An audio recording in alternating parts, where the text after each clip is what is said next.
So these Epstein files, these emails, they're being released, and they're really enlightening, and they really illuminate for us how power works.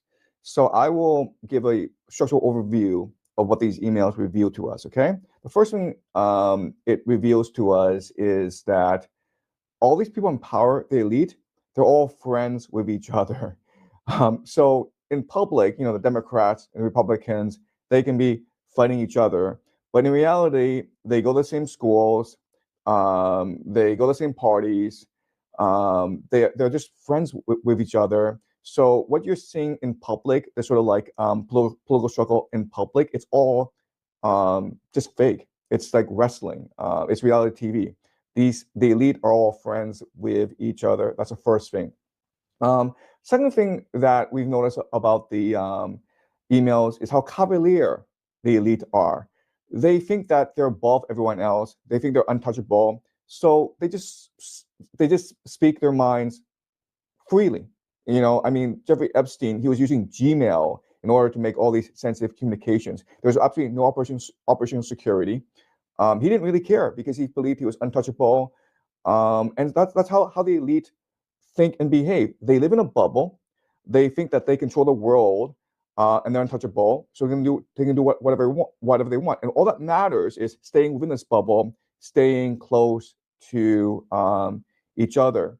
The third thing I will say is that these emails don't tell us, but we can assume that there are many layers of networking among the elite. So Jeffrey Epstein, why was he so popular among the elite? Well, I mean, first of all, he was just a friendly guy who did a lot of networking and was able to bring the elite together. But if you go to Epstein Island, you will find that there's a temple there that's almost designed for ritual sacrifice. So what I've researched and what I've discovered is that the way that the elite stay together is through rituals, secret society rituals. Why? Because at the end of the day, if you're part of the elite, your biggest problem is trust. How can you trust that person to not rat you out in this political struggle? And the answer is, well, you blackmail each other, right? So you do acts together that would be considered taboo, including sex with underage children. I mean, there are lots of transgressions that you can do, and the more transgressions you do, the more cohesive the elite is.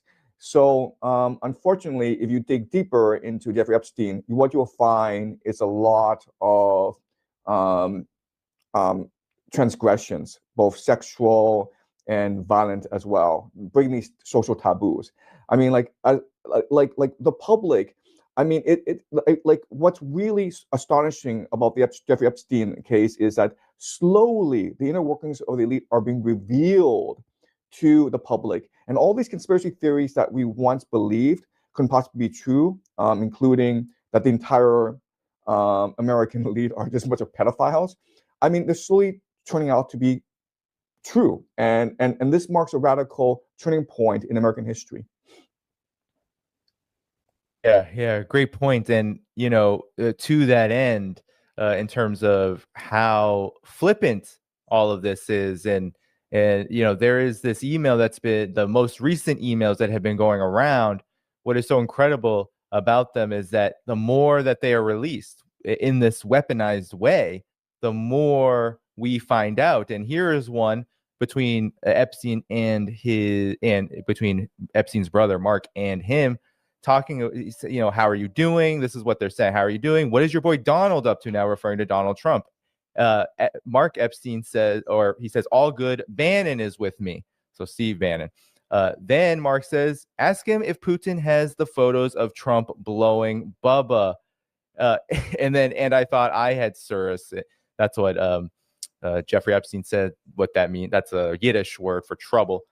You and your boy Donnie can make a remake of the movie Get Hard. This is how they're talking to each other on an unsecure server, Professor Jiang, talking about Bill Clinton and Donald Trump. I mean, this is shocking a lot of people, but maybe you can reiterate or reinforce or elaborate on kind of what this really reveals about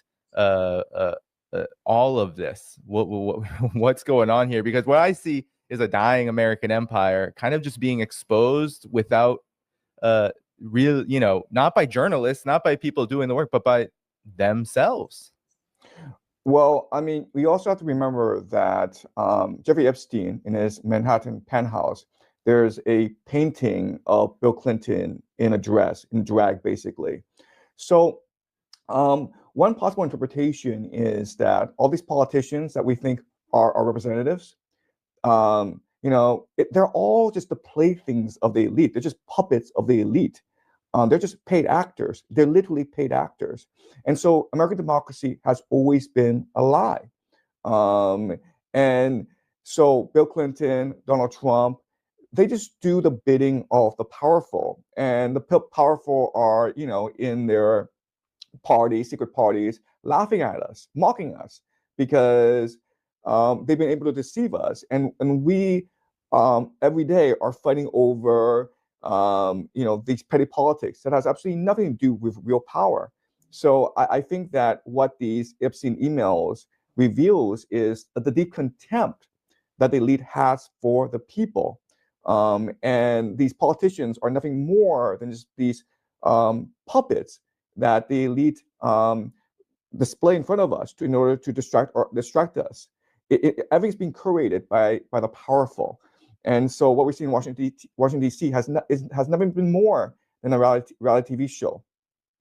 Yeah, and let's go dive more deeply now into some of these power players that were revealed to be very close to Jeffrey Epstein, where he was literally talking about them with Kathy Rumiere, who is Obama's on Obama's legal counsel, White House counsel. He says, girls, when talking to her, careful, I will renew an old habit. Mind you, she says, you might get sick of me, just sat down on this train. You're not managing your time well enough. It's UN General Assembly week. He says this week, Peter Thiel's, Larry Summers, William Burns, former CIA director, Gordon Brown, a former UK Prime Minister, Jagland, who is a Nobel Peace Prize chairman, was Mongolian president. He's just naming people, Boris, Gates, Bill Gates, everyone who he has contacts with, who he meets with, and says, I might I might renew an old habit. Just your response before we move on. Yeah, so I mean, first of all, it's obvious that everyone in power, they're friends with each other. They know each other. So this sort of like struggle between nation states. It's all just a curated media show for us. It's actually real. What goes on behind the scenes is that these powerful people are all friends. Okay, so even though there's wars going on between Russia and Ukraine, guess what? The elite of Ukraine and Russia are all friends. Guess what? The elite of Europe and Russia and Ukraine and America, they're all friends. They go to the same parties. Their children go to the same schools. They're probably intermarried with each other. So that's really how the world works.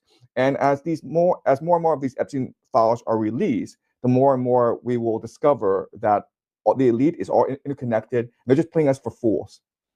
That, I think, is the ultimate message of these file release. Yeah. And Professor Jiang, in your works, you have called America, where while Jeffrey Epstein seemingly was working for Israel, he was working within the United States and tugging on all of the most powerful people, to the point where he was, I mean, a lot of people have been bringing this up. He had all of this dirt on Donald Trump, and then he ended up dead. Could you talk about the given that we know Jeffrey Epstein was a major player in driving U.S. foreign policy, was majorly connected, and was likely conducting some kind of what seemed like a blackmail operation. Talk about why. Why is this necessary from the point of view of the power elite, those who are ruling over this empire? Because we have major connections to Israel, major connections to this decaying American empire that now Donald Trump is looking like the kind of the leader that's falling on the sword, so to speak, that he is being absolutely, he is being dragged almost as the antichrist figure in all of this. Yeah. So the first thing to note is that Jeffrey Epstein is not unique. You go to any major American city, I guarantee you there is a Jeffrey Epstein like figure coordinating among the city's different politicians, celebrities, mafia organizations, secret societies. Okay, so Jeffrey Epstein is a very common character in today's world. Now, why is that the case? Well, okay, so let's look at today's world, and I will highlight three structural issues with today's world. Okay, the first major problem with today's world is the atomization of society, meaning that we focus on the individual, whereas before in previous societies we focus on the family, the tribe, the clan. But nowadays we've all been atomized, we've all been individualized. That diminishes our capacity to work together for the pursuit of certain political ends. Okay, that's the first major problem in today's world. Second major problem in today's world is globalization, multiculturalism, transnationalism. So people's sense of ethnic identity has been dampened. It's been diluted, and so people are less willing to work for a cultural cohesive cause. Okay, that's the second major problem. The third major problem, which is the most major problem, is the bureaucratization of society. You look at the growth of the federal government in Washington D.C. Then you look at the growth of the EU superstate in Europe. So our lives have become more and more bureaucratic. The problem with this is that bureaucracies are indifferent. They're aloof. They're compartmentalized. Okay, so all these different departments are siloed off, and they cannot coordinate together. So in today's society, you have a problem of coordination. How do you get groups to work together? Well, you get them to work together mainly for secret societies, and it's because secret societies solve three major problems that would benefit the members in today's society. The first is secrecy, second is trust, and the third is coordination. Okay, so secrecy because you don't want to be discovered. If you are discovered, people would think that you're cheating in this game, and then you would be outlawed, you'd be persecuted. Trust is how do you trust members of your society not to rat you out, and the third is how do you work together for a common cause, coordination. And the solution to all three problems is, of course, blackmail. So you need someone like Jeffrey Epstein, and there are lots of people like Jeffrey Epstein, to help the elite coalesce together through blackmail by engaging in acts of transgression, whether it's ritual sexual abuse of children, which is very common.